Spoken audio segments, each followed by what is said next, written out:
Welcome to Influential Entrepreneurs, bringing you interviews with elite business leaders and experts, sharing tips and strategies for elevating your business to the next level. Here's your host, Mike Saunders. Hello and welcome to this episode of Influential Entrepreneurs. This is Mike Saunders with Marketing Huddle, and today we have with us Bob Tiede, who is the author of Great Leaders Ask Questions. Welcome to the program, Bob.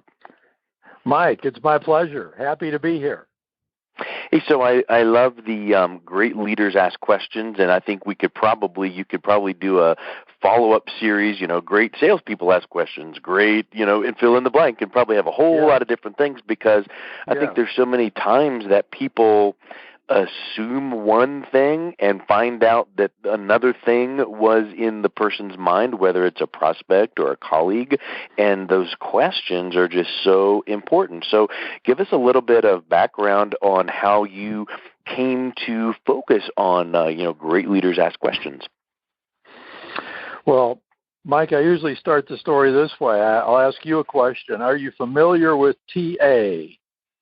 No. And you probably aren't. You probably have heard of AA, Alcoholics Anonymous. Well, TA stands for Tellers Anonymous. And I share with people I have an addiction. I'm addicted to telling. I'm a teller. And at our TA meetings, I stand up and introduce myself and say, my name is Bob. I'm a teller. Well, today, Mike, I trust I'm a recovering teller. However, as I share, the temptation to lead by telling has never left me.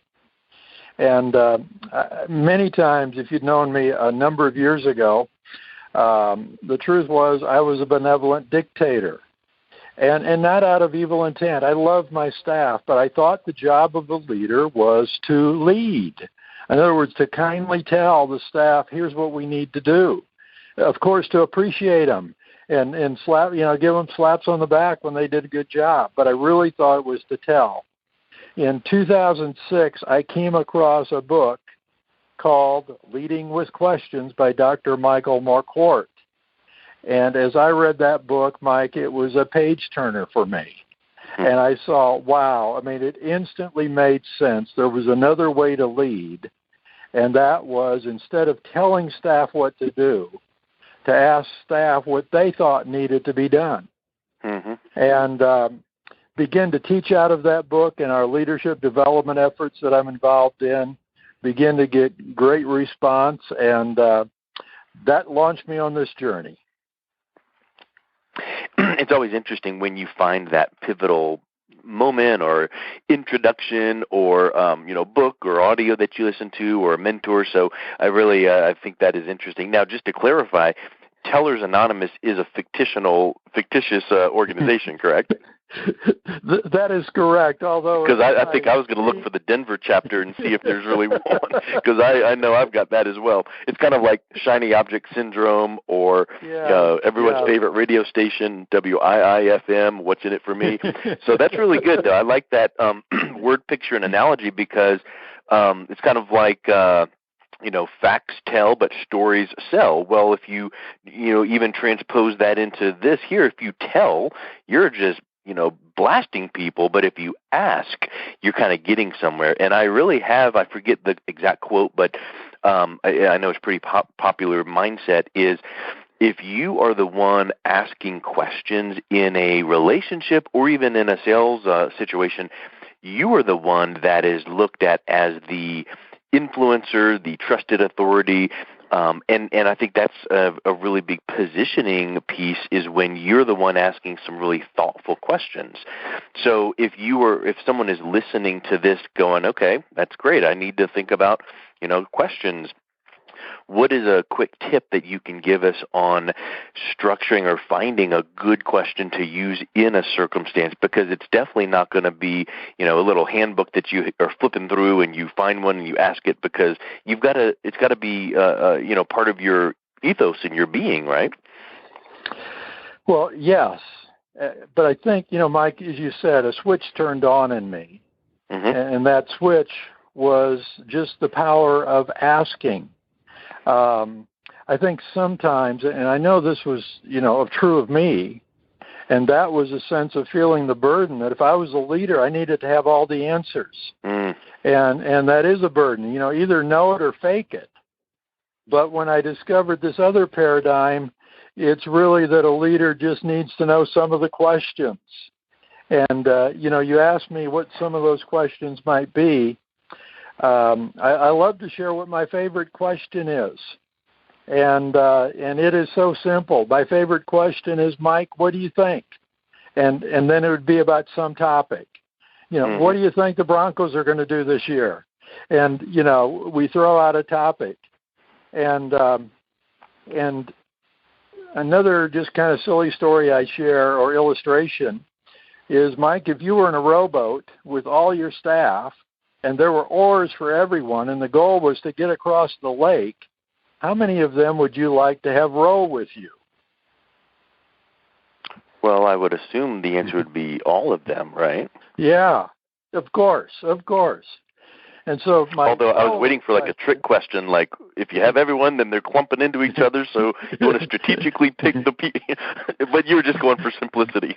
I was going for simplicity. And so as a leader, when you are doing planning on what's the best way for us to get from here to there, i.e. across the lake, why would you want to carry that whole weight yourself as a leader? Why would you not want to involve your whole team by saying, hey, what do you think would be the best way, and getting their input so that you got everybody's oar in the water? You're actually accessing the horsepower of every brain in the room.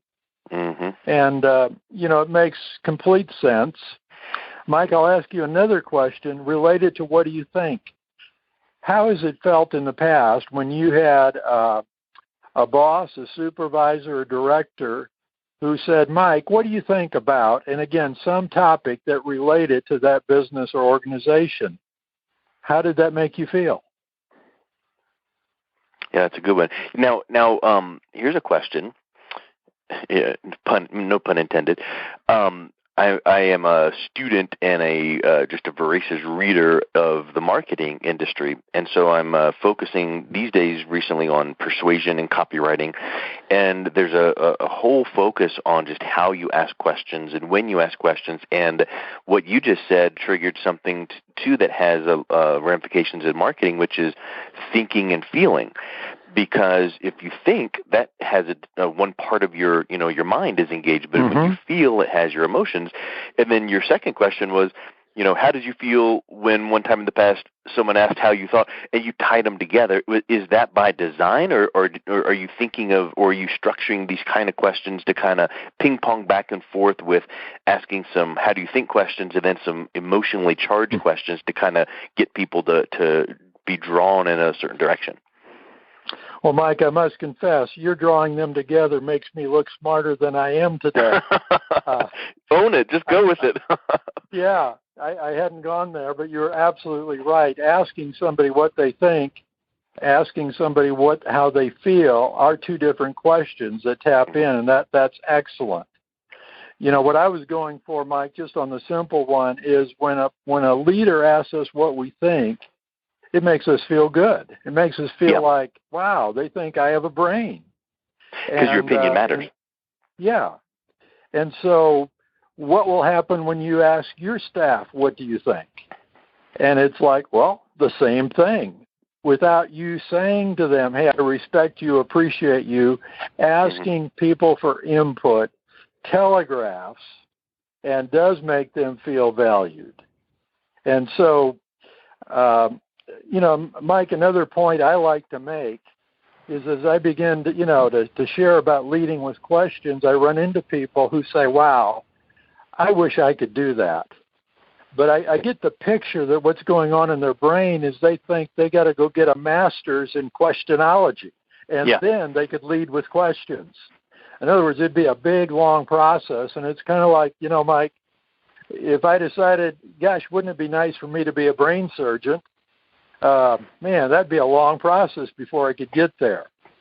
Well, I've got good news for your listeners. And, Mike, let me see if I can try this out on you. I share that I actually can teach anyone to lead with questions in 30 seconds. And all you have to do is memorize my 4 favorite questions.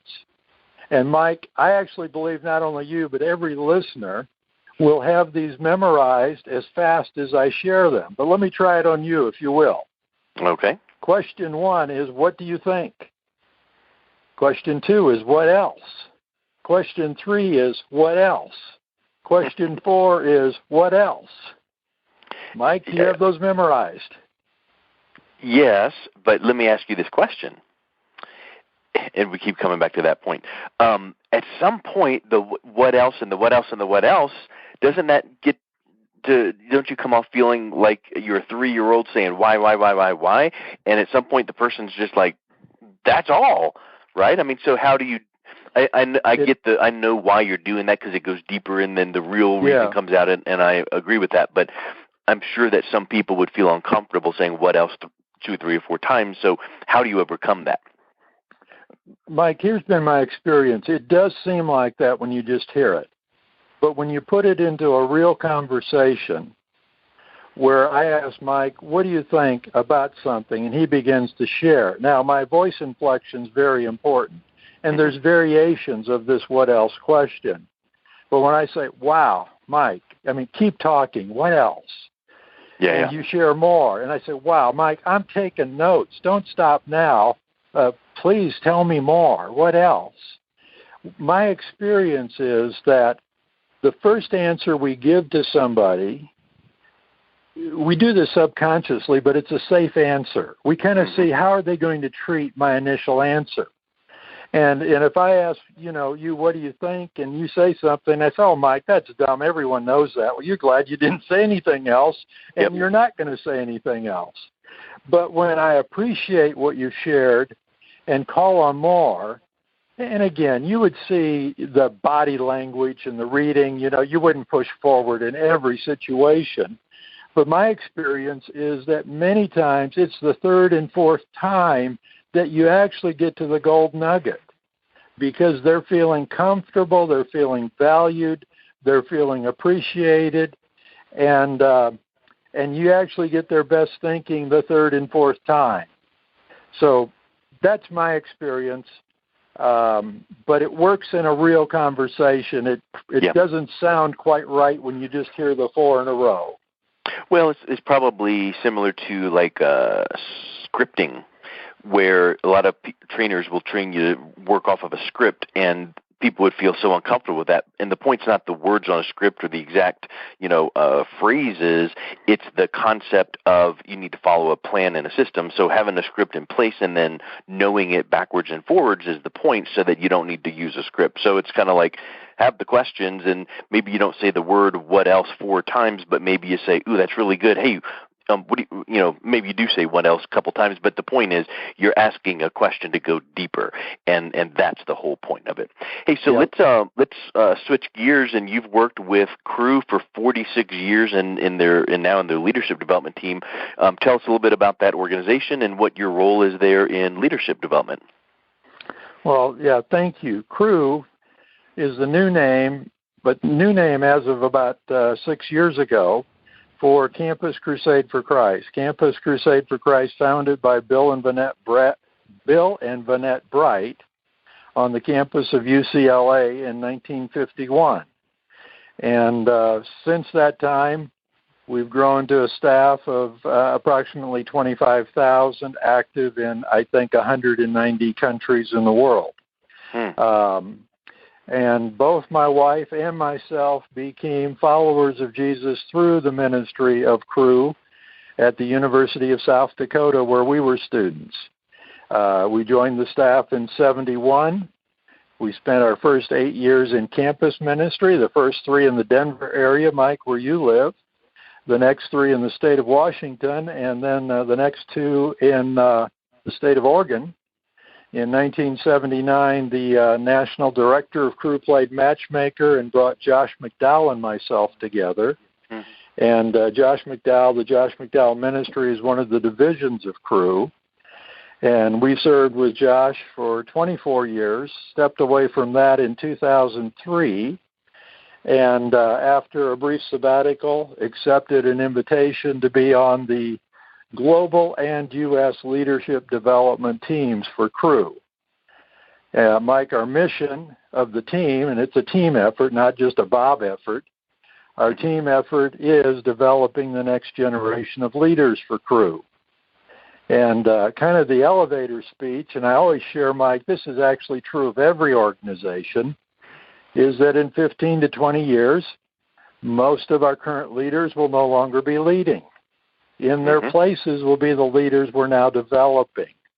And if we fail now, Cru or any organization is not going to fail tomorrow, next week, next month, next year, but it may fail 15 to 20 years from now. And history is actually filled with stories of organizations, companies, for-profit, non-profits, once vital and flourishing, 15 to 20 years later, shell of themselves, or they may not even exist. And when you dig around, there's usually multiple reasons, but usually one of the reasons is there was no intentional development of the next generation of leaders. So that's what I'm doing. I'm having the time of my life, Mike. That's awesome. And I had no idea that ministry was that large, 25,000 people in 190 countries? That's correct. That's unbelievable.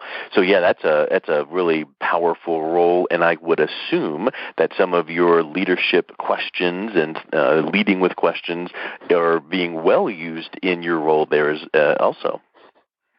Yeah, absolutely. We find, again, not because of me, but the concept is just a game changer because it engages people. We also share, and naturally this fits in well into an organization like ours who follows Jesus. But when you read the scriptures in the four Gospels, there are 173 questions that Jesus asked. And if you study Jesus, even if you're not a follower of him, but you were to study Jesus as just an effective communicator, you find that he majored in two things. He told great stories and he asked great questions. Yeah, I was just going to say the parable story aspect combined with questions. Boy, that's a master class in communication. Yeah, that's really amazing to point that out. Yeah. And, Mike, I ask a lot of questions because I don't know the answers. Jesus never asked a question because he didn't know the answer. Right. But he understood it was a much better way to engage people than simply telling. And so I think anybody who's involved in communication, and in our case, we're involved in communicating the good news of Christ to a world, but instead of preaching at people, involving them, communicating, having conversations where we ask questions is a far better way to engage them and in turn to engage their hearts than preaching at them. That's wonderful. Hey, so Bob, thank you for your time today. Let's close with how can people learn more? I know that you had mentioned the download of your Leading with Questions audio and a book. So how can people get more information about that? Mike, thank you for asking. Yes, my book is a free ebook, absolutely free, and it's available in English or Spanish and also as an audiobook in English or Spanish. And all people have to do to request the download is to go to my blog, which is leadingwithquestions.com, all run together, leadingwithquestions.com. And by the way, we're celebrating our 5th anniversary as a blog. But once they get there, in the upper right, at least on a PC, it may be at the bottom if they're using their smartphone, but they'll find the box where they can request the free download of Great Leaders Ask Questions, a Fortune 100 list. Excellent. Well, Bob, thank you so much for your time. It's really great getting to know you and listening about some of the things you've learned when questioning. And boy, that 30-second challenge certainly was achieved. And I think that I can follow that myself. And that's wonderful. I thank you for your time today. My pleasure. You have a great day, Mike. You've been listening to Influential Entrepreneurs with Mike Saunders. To learn more about the resources mentioned on today's show or listen to past episodes, visit www.influentialentrepreneursradio.com.